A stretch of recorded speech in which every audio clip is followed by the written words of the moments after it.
Hello, everybody, and welcome to another episode of Web3 Masterminds, hosted by Cryptopolitan and Forward Protocol. And today we are chatting to Mr. King from Dapp Play Store. Welcome, Joel. Great to have you here. Hi, Mitch. Glad to be here, man. Glad to be here. Tell us, whereabouts in the world are you? Where are you broadcasting from? We're coming from London right now, United Kingdom. Ah, that's so beautiful, man. I know it well. It's a wonderful city to live in. It is, except for the weather. It's always raining. Right now, we're meant to be in summertime, but looking at the window, all I can see is rain. Yeah, well, that's one of the drawbacks, eh? But yeah. So tell me a little bit about your journey and how you actually ended up in the blockchain crypto space. So how I ended up in the blockchain crypto space was I'm a music manager at first, right? So I was managing one of my artists and I decided I wanted to make an application. I've always been fascinated by tech and technology and I've always liked the wonders of it. So I started to make an application. I met one of my mentors who's now the CSO of the company, Dapp Play Store, and he's actually let me know how to begin to build this application. Once I started doing that, he's also introduced me to cryptocurrency. I started making small investments in Bitcoin, Ethereum, things of that nature. And I got deeper and deeper down the rabbit hole. As I got deeper and deeper down the rabbit hole, I realized that I want to implement cryptocurrency into the platform I was currently building. And at that point, as you know, I started to get out of the stable tokens in terms of the Bitcoins. And I went to go a little bit deeper down the rabbit hole. I ended up in some Titanos, things of that nature. I got robbed a few times, and then I thought at this point, you know what? I kind of want to create my own token. I'm tired of being on the other end. I want to do more due diligence to find out what's going on. So we did that. We created our first token called CoinMaker. That went okay. I was speaking to some investors. They had told me that it's an infrastructure and I should maybe focus on a software as a service, which make it a lot more easier for the users. So at that point, we kind of went back to the drawing board. And then here we are today with our Dapp Play Store. Amazing, eh? Yeah, it's incredible how you start off in the space with one idea. And there's so much to learn. And when you finally gone through this whole body of knowledge, you end up finding what really attracts you and what appeals to you, your character, etc. Then you actually in your groove and you can get going with it. And I think it's a good word of advice for people. You know, there's a lot of investigation and learning to be done. You're not going to hit it straight time. I mean, you've been round and round a couple of times, eh? And you got to put your 18 hours in. You got to put your 18 hours a day. You got to make it up to 1,000 hours just so consistently. Even now, as I'm still going with Dapp Play Store, I'm sure I'm going to have more to learn, and there's going to be more I'm going to implement on top of the ecosystem to make it scale up even more. Yeah, 100%. So let's have a chat about Dapp Play Store. Can you just tell us a little bit about it and what the concept is behind what you've built? Okay, so Dapp Play Store is a Web3 application store. I'm going to give you a few scenarios. I like to sort of look at it like a decentralized Google Play Store and a decentralized WordPress. So it's a Web3 application store, which basically allows the users to seamlessly go through different apps without the worry of third-party wallets. So right now, my first scenario is that I've got about 20 different tabs open, right? 5 of them are different wallets. One's Algorand, one's MetaMask, one's Solano. And it's very complicated and it's very time consuming having to change mainnet and to connect to all these different applications. So what we decided to do was give developers an API, which allows them to connect to one wallet. So basically each app, all the apps are housed within one platform, like I said, and it gives the user a great user experience. It allows them to click into any Web3 application without the worry of third parties, without having to connect wallets all the time or change mainnets. It's very easy. Then on the other end of that, we've also added a content management system for the developer end.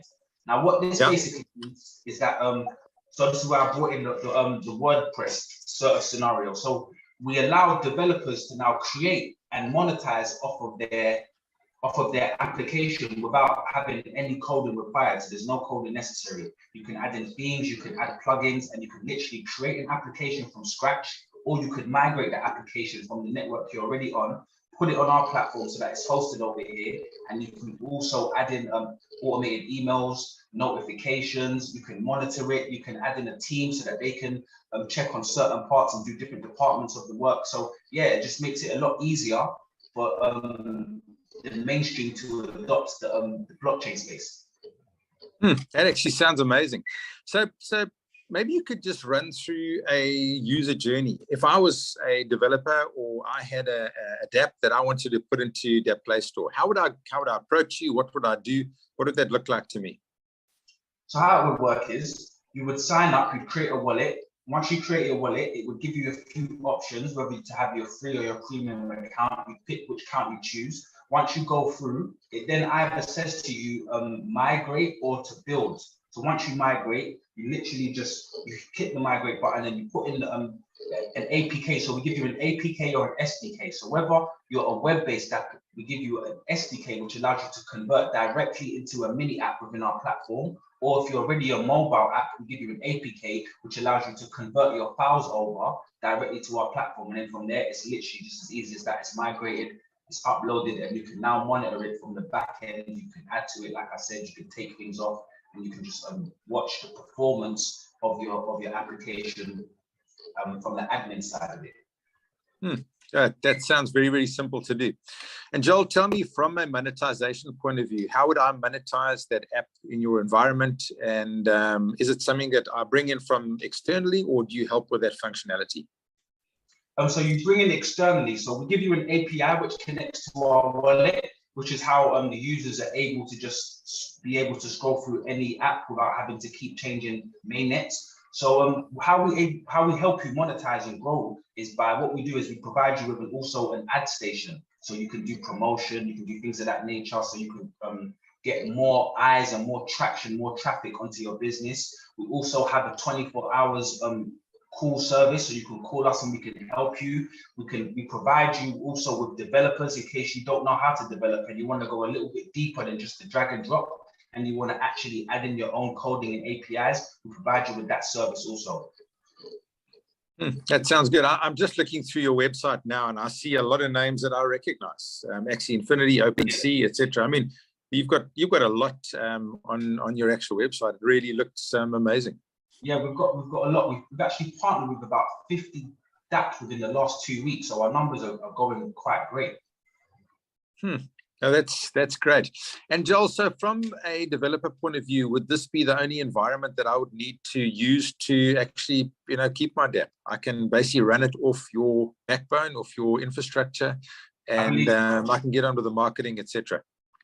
I believe so. And as you know, a lot of these NFTs and Dapps, they have the IPFS, which means that they're not really stored within a decentralized storage. So they're really stored within the AWS, but the network that we are planning to build off will actually mean that the Dapp that you built will actually be stored within a decentralized infrastructure. So yes, I believe so. I don't think there's really much need to go elsewhere. I mean, it's non-exclusive.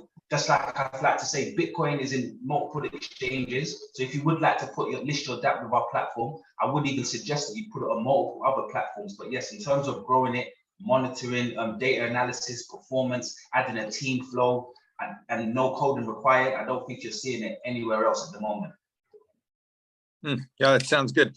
I know that you speak about putting the user in control. So they're basically in control of their data, they're in control of their application, they're in control of their Dapp. And what sort of functionality does that give a user? How does it differ from what they're getting currently now in a Web 2 environment? So the key difference is that, obviously, as we know, in the Web 2 environment, they sell your data and they monetize from your data. So that's really not a good thing. And on top of that, you get a lot of advertisements. They see exactly what you're doing. They monitor your whole movement within the way. Here, because we have something called SSID implementation, which basically means you can control your whole identity. You can also sell your identity. You can also sell your ID. You can monetize off of it. You can rent it. So it gives you full control. You don't actually have to give in any personal information in order to create an account with that Play Store. You just create a wallet, as I said, and you get granted a seed phrase, and then from there you can move forward. And are there any limitations to the type of app Dapps that we can put on to Dapp Play Store? No, there's no limitations. So the storage can be as much as you need. You can put as much space. We have as much space as you need. And how do you, I mean, where do you see most of the influx coming? Is it NFT projects, or is it GameFi, or is it metaverse projects? What sort of projects are actually reaching out to you? And, you said in the last couple of weeks you had 50 new projects coming. What type of projects are they?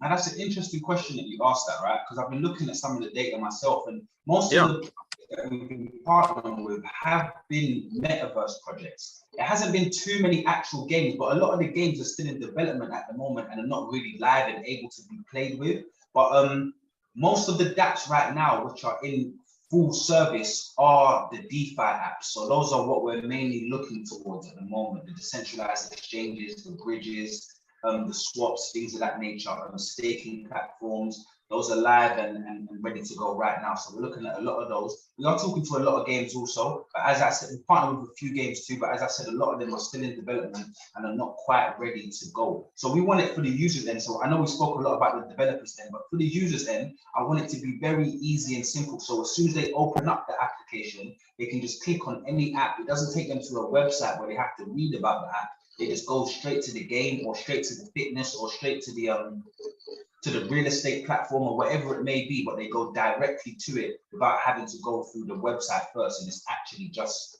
the app or the game or the fitness or what they intended to use. Okay, yeah, so that's interesting. Let's actually talk about a user. So a brand new user, they're browsing, or they hear about Dapp Play Store in the community or whatever it is. Run me through how that would actually work, a user journey. What would they do? How would they interact? Do they need to download an app to access it on their phone? How does it actually work? Okay, so how it works for a user is, so it starts off the same how it would with a developer. They create an account, they create a wallet, they get given a seed phrase. From there they can enter in. But once you hit user or developer, there's a big difference. So the developer will take you to, like I said, the content management side, and the user will take you directly to the application marketplace, where all they would see is basically just the exact same as a Google Play Store, except all the apps are decentralized. So they can use it, they can download it directly to their device, or they can have a favorites profile. They can save it and put it within their profile, and they can also so yes, they can save it within their profile and they can run it within the actual Dapp Play Store. So they have two options: they can download it to their device, or they can play it actually within the App Store, and they can save it to their own profile. There's also, you can check your profile, which shows you your wallet. It will show you all the rewards that you've made from each game. So let's say you're on 5 different games. One's move to earn, one's play to earn, one's listen to earn. And then they put all of the rewards that you're getting, it all goes into your same profile, which will be in your one wallet. So you won't have to actually go into each app to check your rewards, although that is still an option. But you can now go to your own profile and see your daily rewards from each app that has been rewarding you, and it will come as one conglomerate. So it's real easy.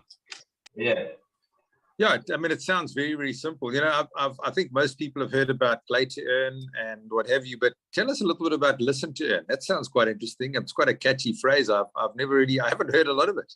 Yes, a new one. I've been talking to a lot of music dApps, right? That do stuff similar to like Spotify, but they're obviously on the decentralized version, and they kind of pay you for playing music and things of that nature. So it's not really too much of my business for me to speak on. But yeah, listen to earn. It's going to get really interesting, this Web3 space. But do you know what? Let me give you one thing, right? So what it is, I was talking to my nephew. My nephew's about maybe 10 years old. He was playing games on his mum's phone. And my auntie, she said, "You're always playing games, switch the phone off, go and eat some food," right? And I said, why don't you play some play to earn games? Because potentially you can get rewarded for this, and then your mum won't get onto you because you're making like a little career for yourself to an extent, right? So then they both was interested and said, "How do I do this? How do I get a part of this?" So I tried to get them to download the MetaMask, and then it was adding the RPCs, because as you know, sometimes on MetaMask it might not have algorithms. You have to add the RPC, and it was so confusing. And at that point, it was like lightning in that bottle. It's like, how comes this is not interoperable? How comes we can't just go onto one app and click without having to worry of what network it's built on? Yeah, I think that's exactly right. I mean, it's Key and I talk about it all the time. You have, like you and I, we talk about things inside the space, DeFi and NFTs and, everything else that's going along, cross-chain functionality and interoperability. And when you sit and talk to your friends, I don't know if your friends are like mine, but their eyes roll back in their sockets and they don't know what we're talking about. It's like it's completely foreign. It's like like you're in a different planet. And yet, like most of your business, what's going to happen in Dapp Play Store is going to come from outside of the crypto space. Yeah. So it's our job to make it easy. And I mean, we talk about it all the time at Forward with, because I think we may be approaching the same problem from a different aspect. We create infrastructure pretty similar to like a WordPress for Web3 type environment, where same no code interface where you can download a smart contract and you can utilize those for various things that you need in your environment to track value. So when we start getting that right, at like a Dapp Play Store, when you can create that functionality so that your nephew can, understand, with as much ease as your grandmother or your auntie can come along, sit down, and they can just use it. That's when adoption is going to happen. That's when and that's exactly what we're aiming towards here. So I'm glad you mentioned that, what you said about your friends. So I've got two different kinds of friends, right? I've got some friends who are so tech savvy that sometimes I feel like I'm not as advanced as what they're back to me, right? Then I've got some friends and they look at me like I'm a genius and they're thinking, how are you doing this? But it's those are the friends that need to be able to understand what we're relaying. It's the ones who don't understand. Once they can adopt it, like you said, and it's easy for them to get what you're doing here, that's when the magic really happens. So how do you think through those processes, Joel? How do you like try and make it simpler for people? What are the thoughts that go through your mind? What are you trying to achieve? Because we can get overwhelmed with the tech and how complex it is, and to try and simplify it is actually the hardest part of this whole process. My thing is interface. I think user experience has to be very easy. Like I said to you, my background originally isn't technology. So even as I'm getting more deeper into the technology side, I'm starting to learn more about the back end. But I always try to keep myself in the eyes of a user as just a consumer. So I want it to be as easy as possible for me to use. Like I said, I want my 8-year-old cousin to be able to use it, and I would like my grandmother to be able to use it. And I wouldn't even put it across to them until I feel like, as a consumer, this is easy. So what I try to do is take myself out when I'm looking through the product. I try to take myself out of the mind of the CEO of the company and try to look at it as an actual consumer. Is this easy for me to use? And then I've got, like you said, your friends. I've got a few friends. I've got a few trusted people that I can send it to who are not tech savvy at all, who are not in the space, and they can kind of say to me, "I have no clue what this is," or "Yo, I got that. This is very simple." And what a lot of the feedback I've been getting back so far from the prototype that we just released, I'm not too sure if you was able to see the video on my LinkedIn page where we put out a little release of what the prototype looks like. And I've been getting some great feedback from people who are not into the cryptocurrency space, but they can see it and fully understand, like, oh, it's just an app store. It's an app store. And I'm like, it's exactly what it is. I don't want to confuse them. I don't want to do anything too extra or out of the ordinary. I want you to see it and you understand it without me having to explain it to you.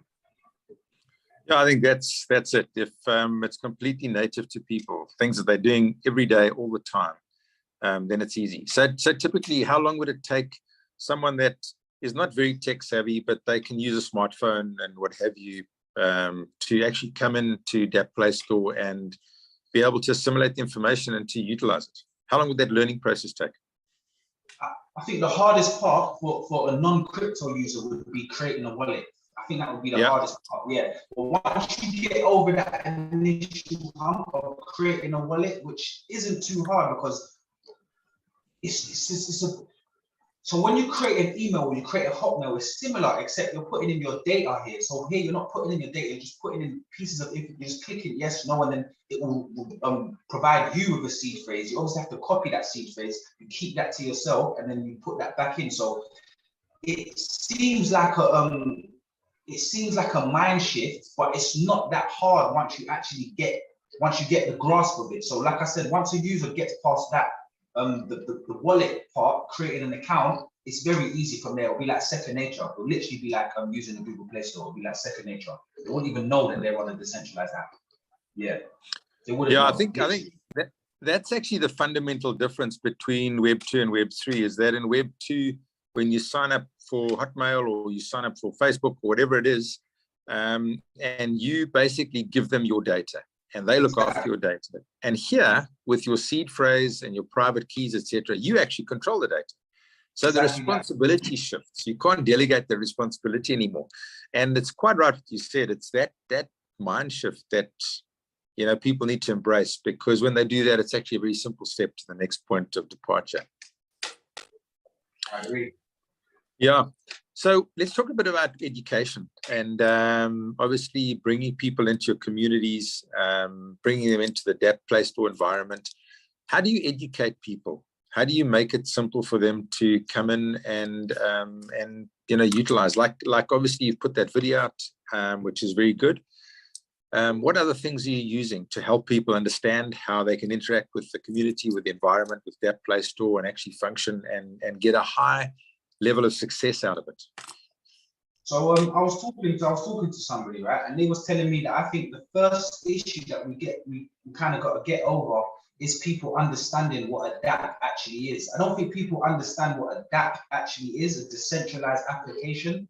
I don't think they get that part. They think, I don't know what they think, but when you say the word Dapp, it kind of goes over, it kind of goes over everybody's head. But I think once we make them understand what a Dapp is, and it's literally the exact same thing as what an app is, instead of it being built on top of a centralized infrastructure, it's now built on a decentralized infrastructure.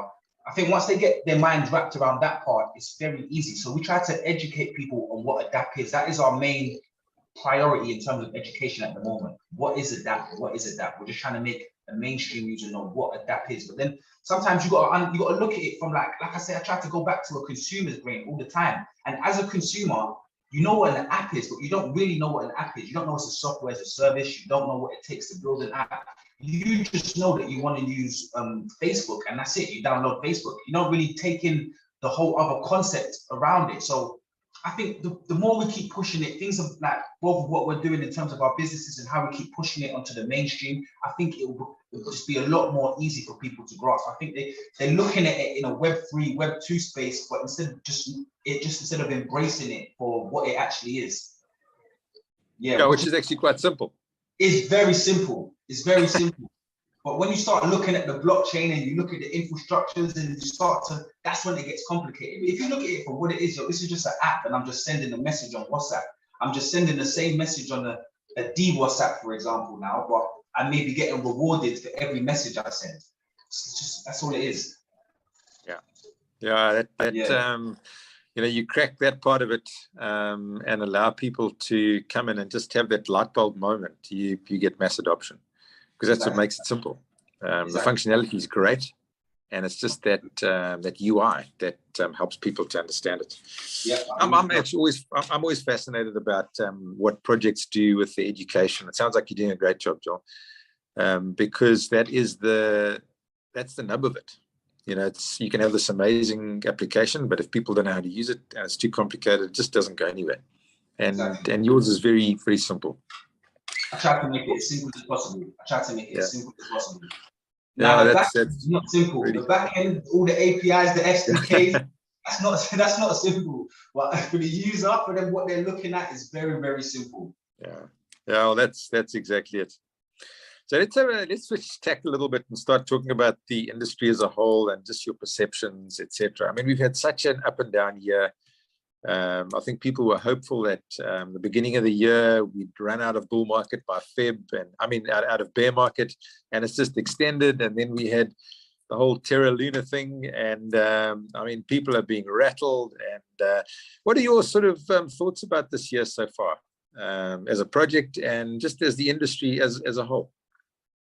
I'll be honest with you. So I've been kind of out of the loop of the whole ecosystem of the cryptocurrency, like the tokens and that. I've been so focused and head down on building that Play Store, right? That's kind of taken a sort of tunnel vision on that. But don't get me wrong, I have been doing a little bit of research on the Terra Luna and things of that nature. I saw that Duke One, unfortunately, with the algorithm that was put in place, it's kind of messed things up. I seen that he's put a Terra Luna 2.0, which was introduced, I think, to crypto.com, and then I think some people are against that as well. So it's not looking too good at the moment, but yeah, so that's kind of my thoughts on it. I mean, I'm kind of upset that we're in a bear system a bear market, because I wanted to release my token myself, to be honest with you, but I'm kind of waiting for the bear market, for the bears to leave and let the bullshit turn up before we start to push our token. But yeah, I've been so tunnel vision on actually building the project that I'm not really looking too much on the actual token prices and things of that nature.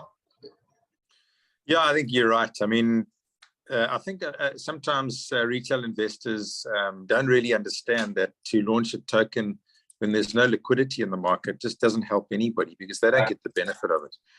And sometimes, even though you don't want to be patient, it's not really that long in the big scheme of things to just hang in and trust the projects that they're building, the tech, they're getting out there and they're making it happen. And in time, you'll get your reward. But I understand that, you know, people put money into projects, or they, you know, seed money, and they want a return. So, yeah, we are looking forward to when this whole thing turns around as well, Joel, and when you know, the market is buoyant again. People have lost a lot of money with Terra, but I don't think it was anything bad. I think it was just the algorithm that was put in place, and it was inflation was due to naturally happen because it was only a matter of time. Because when people do sell, when it's going to hit a certain like 20% decrease, plus they're minting so many tokens on top of that, that eventually inflation was due to happen. So yeah, but it's a lesson learned. It's just something we kind of got to learn and kind of know what you're doing in terms of moving forward with your own token, your own project. So yeah, I think if you're learning and you're moving forward, that's some wise words there. You know, take what you can from it. Don't make the same mistake again if you did, and learn. So tell me about NFTs. I mean, last year we had this boom in NFTs and people buying CryptoPunks and monkey pictures and all sorts of funny things. I mean, it was crazy times, and obviously that whole space is evolving. Where do you see NFTs going in the whole Web3 space, and how relevant will they be as the space develops? I see NFTs getting very big within the ecosystem. I think that's going to be one of the biggest things that's probably going to get adopted by the mainstream, because it makes so much sense. If you're talking in terms of tickets, if we're talking about memberships, like subscription, if we're talking about merchandise, it just makes sense for it to be some sort of digital art, or even having the utility of you collecting this digital credit card NFT picture, and you can use it as your ticket to enter into wireless festival or enter into backstage and things of that nature, even to go to simple things as a restaurant or coupons. So I think it can all be implemented into the NFT space as long as it's used with the right utilities. Just like I said, the exact same way a coupon is used. I might get a coupon now for Amazon, but I won't get a tangible coupon. It will only be within my phone, and I'll just have to scan it and beep beep and things of that nature in order for me to move forward. So if we can sort of turn it the same way with an NFT, where you don't have to maybe scan the NFT because of the QR code, or maybe you can just look at the open source and see the history and check and verify that this is a legitimate NFT, and you can use that as a pass to move forward. So I think we're just right at the very early doors of NFTs, and I think it's going to get so big. It's going to get so big. I mean, we've even got some things on the way ourselves. Like, I don't want to speak too much on it, but we've got some things happening as well also. But I think NFT is going to be it's going to be here to stay. I think, like I said, if we're talking merchandise, ticket sales, album sales, memberships, subscriptions, it only makes sense for it to be an NFT. Yeah, I think there are going to be so many different applications, so many things that we can do. I think the general market sees what's in the media, and they assume that it's paying exorbitant prices for pixelated, you know, avatars or whatever it is, and it's not really that. As you said, it can actually be anything. It can be anything that you need a proof of ownership for, and that functionality is amazing, and it allows, you know, the whole space to develop, and it's certainly something to look forward to. So I think this year we're going to see a lot more innovation coming through. I already hear it, you know, people talking about different ways of utilizing NFTs and what they can do, and these type of things. And that will also play into the way the whole metaverse is developing with you know, work and gamification, etc. Give us your thoughts on the metaverse, Joel. The gamification part of the NFTs is interesting. So using character as an NFT is very interesting. I like the gamified part. I like the fact what I've been hearing of lately is the fact that you can, let's say, buy a character. Let's say that Play Store now has an avatar. You can buy that Play Store character, and then we can move him and use him in the forward protocol metaverse as well. Now that's the perfect thing. When you can start to move the NFTs as your characters into every work. So I've watched this film, Ready Player One. I'm sure we've all watched it, right? Yeah, now, it's what I pretty think cool. the great thing about that metaverse, yeah, it is. So what I think the great thing about that metaverse is the fact that they're not separate metaverses. So the thing is, in the space that we're in right now, every metaverse is different. So, but they're not interoperable. Once they can all be combined into one, so I can move from one world into another, and I can carry my things and my items, my IP with me, or I still got my locker in world one, but I'm able to move to world 3 and things of that nature. I think it all has to be intertwined for us to really get the best out of the metaverse. Because I think if we're all stuck on one specific game, like let's say I'm playing Street Fighter, as for example, right? And you're playing Sonic, we're both in the metaverse if we've got the VR headset on, but we don't get to really play with each other. So there should be a way where I can kind of leave, right, Street Fighter and come to Sonic, and you can do both, or we can meet somewhere in the middle, or there's a crossover somewhere where we can all kind of interact with each other, if that makes sense. Yeah, it does. I think it's, I can't actually wait to see how it develops in the next sort of 5 to 10 years. I mean, imagine, you know, with as computing gets better and the whole acceleration of technology speeds up, the hardware gets better, you know, bandwidth gets better. It just, I mean, the mind boggles with what could happen and how you could connect from working to playing to, you know, being a part of this whole metaverse. So it's incredible. I think it's going to take everything. It's not just going to be one sector or one department that's going to push it through to the next level. I think everything will help each other. I think nothing outweighs the importance of the other. So NFTs are just as important as the metaverse, which are just as important as the Dapps, which are just as important as the tokens. It's all cohesive. Yeah, which also what we probably need to chat about is DeFi. Yeah, you know, which is really important. You know, you earn rewards, and then what do you do with them? You can stake them, you can do all sorts of things. So let's have a bit of a chat about DeFi and you know, where you see it is now and how you see it developing into the future, John.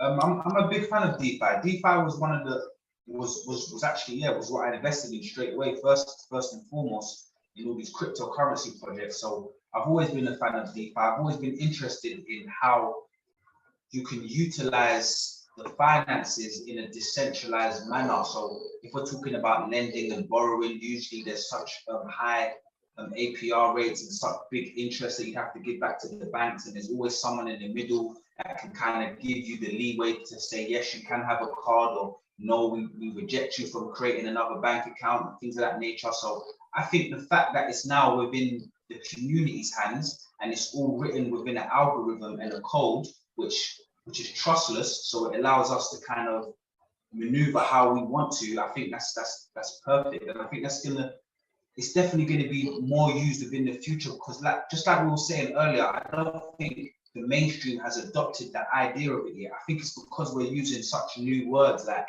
DeFi, decentralized finance. Those are the things that are throwing them off. When people are still just getting their heads wrapped around finance, some people still don't understand financial literacy. They're just getting their head wrapped around, and if you can, oh my God, you brought a whole new layer on top of it, right?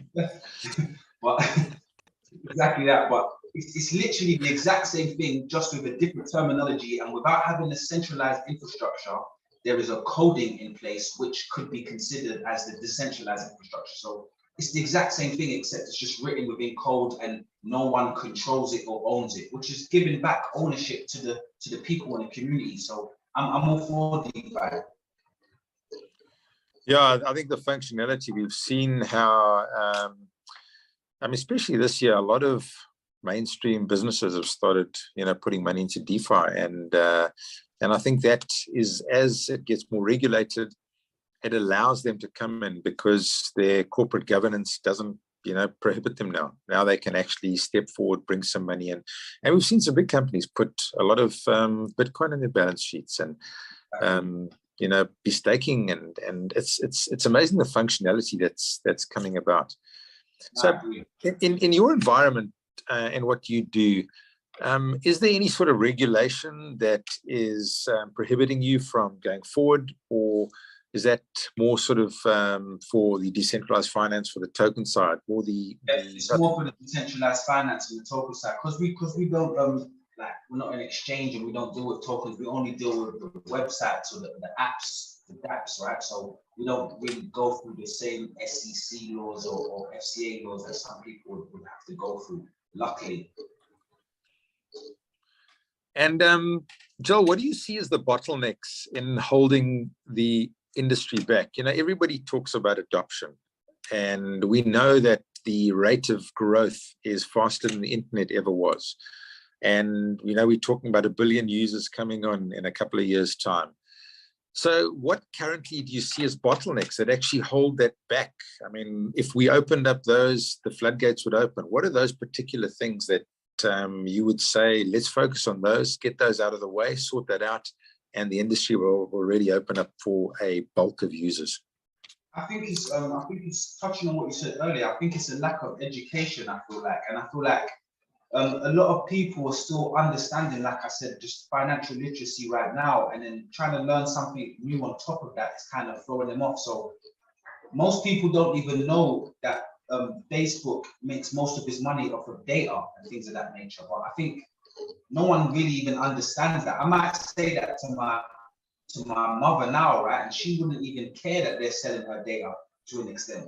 So I think once people understand that part and how important your data is and what you could actually make on top of your data as opposed to what these corporate companies are making from your data, I think that is going to be a big key factor. But like I say, a lot of people don't really care about their data being, a lot of people do, but I think it's a small minority in comparison to the whole world. I don't think many people care about their data being monetized. But I think once they understand how important that is, I think that's when we can break through to the next chapter. That's a very valid point. You know, I'm in Cape Town in South Africa, and I mean, in this part of the world, sub-Saharan Africa, a lot of poverty, a lot of people out of work. I mean, people live on $1 a day in many places. So the problems, the challenges they have are very different to someone that, you know, might be trying to find 5 quid so they can buy a latte in the high street in London. So and yet they're relevant in both places. So both problems are relevant to those particular societies. I think when it becomes something that actually impacts your life and you can make that connection, like, okay, I did this, like you rightly said with financial literacy.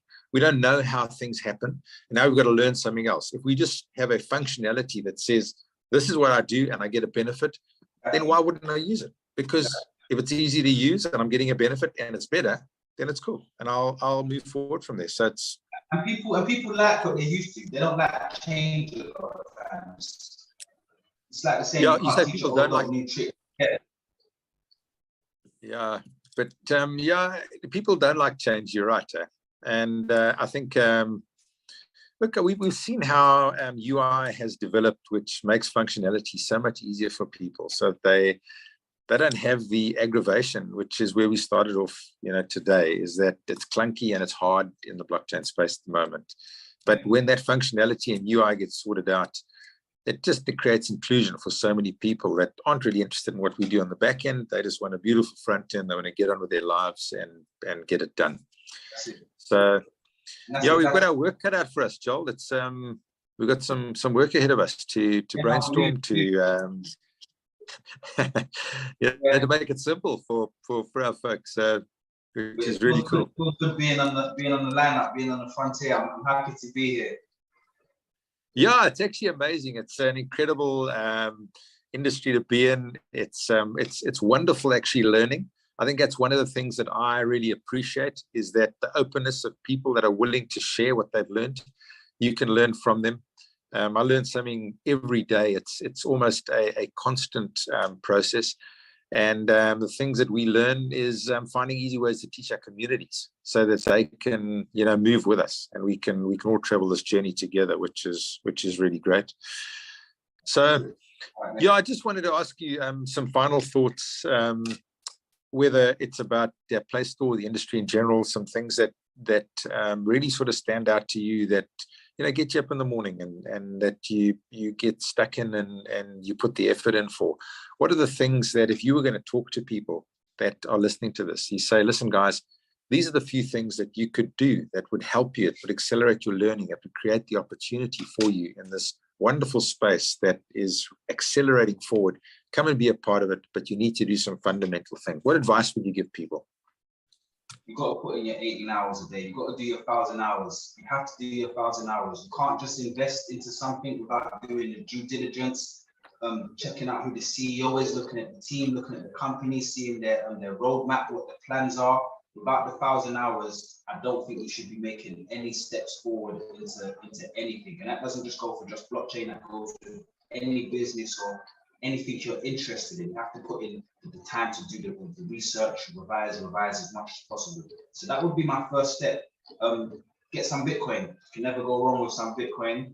You know what I mean? Get some Bitcoin and then learn more about it, go deeper down the rabbit hole. And like I said, that Play Store is coming. And I think that's going to be very important, because I think right now, WordPress, 59% of all the websites created over the world have been built by WordPress. And I think that's a pivotal statement within itself, right? So as the years go on, it says that people want to be more of the developer as opposed to the consumer. A lot of people want to start small businesses, and it's the year of the entrepreneurs. This is the generation of the entrepreneurs right now. So I think what we provide here at Dapp Play Store is another avenue for people to become entrepreneurs and to create another platform and take another notch off their list. So I think we're very pivotal. I think it's needed right now within the ecosystem. That's just on the development side. On the user side, like we said, right now it's kind of impossible for you to be able to connect to all of your favorite dApps without having that middleman, which is MetaMask or the Algorand wallet, all the time showing up, and you have to keep changing.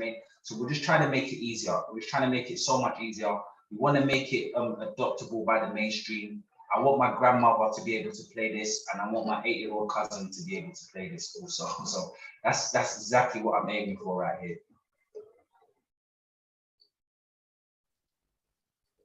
Yeah, I think that sums it up. Put the time in, do the work, learn, become part of a community, and you can reap the benefits. But it does take work. You're not going to do it sitting, on the couch, just wishing. And Joel, it's been really great chatting to you. Really wish you all the success. I think you've got a great project. And I look forward to seeing as you grow and working alongside you. So thanks for being here today. Really do appreciate it. Definitely. Thank you for your time today, Mitch. I appreciate it. Nice chatting, and I look forward to chatting in the future. All right, we'll speak soon.